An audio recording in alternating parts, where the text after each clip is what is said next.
As a matter of fact, non-mahram, man and woman, talking to each other in public, outside, is mentioned in the Quran. Musa alayhi salam went up to two girls that were not his mahram. And he went over and talked to them and said, what's wrong with you ladies? Ma khatbukuma, what's wrong with you? And they said, well, we can't feed our animals until the whole flock is done. They had a conversation. He didn't go up to them and say, Assalamu alaikum wa rahmatullahi wa barakatuh. Ya ukhtayya, my two sisters, fil Islam. He doesn't know even if they're no Muslims. They don't know. They don't know him, he doesn't know them. They don't know he's Musa alayhi salam. They don't know that. They don't know any of that. But they had a conversation with each other. A non-mahram talking to another non-mahram. About what? A problem. They were wrestling with sheep. So he had to go talk to them. What are you doing?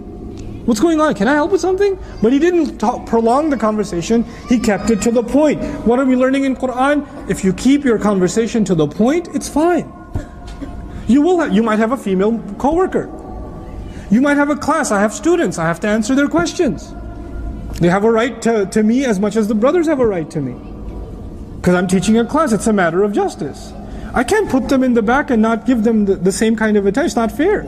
There are ulama that are more conservative on this, and there are ulama that allow it too. But there are plenty of mainstream Ahl Sunnah across the schools of thought scholars that allow this. That allow, for example, this kind of setting, if it's meant with certain kind of restrictions.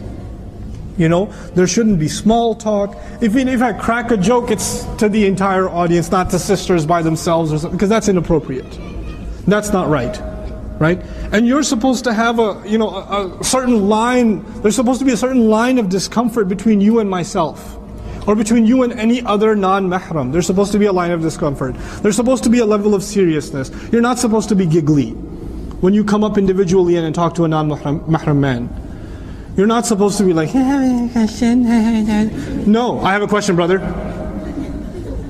You said this. Why? Learn to be like that. Learn not to be giggly around non-mahram men. Not smiley. Jazakallahu khairan for so many things you're doing. No. Say that on your own. Don't come up and say it to me. Don't come up and say it to me. Say that to your dad. Jazakallahu khairan, Baba. You're so awesome. Great. When you come up to a non-mahram, if it's your teacher, if it's the imam of the masjid, if it's your employer, keep a serious tone. Keep a serious tone. You know, when a woman uses a serious tone, the man becomes serious automatically. Girl comes up to you, you think she's kind of pretty. She comes up to you and says, Assalamu alaikum.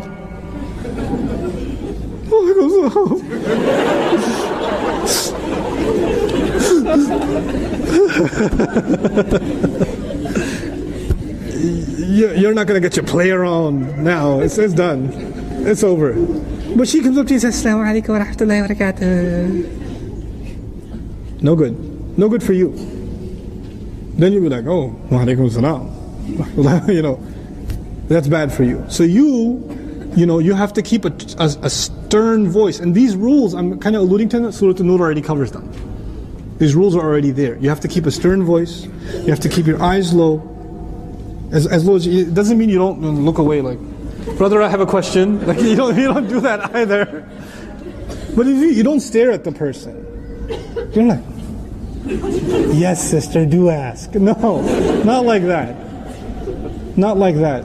يَغُضُّ مِنْ أَبْصَارِهِمْ يَغْضُضْنَ مِنْ أَبْصَارِهِمْ. That's normal. It's not like over the top, but the idea is to keep yourself low. Don't stare. You know, make just enough eye contact to get your point across, and that's it. That's all. You don't need more than that. You know.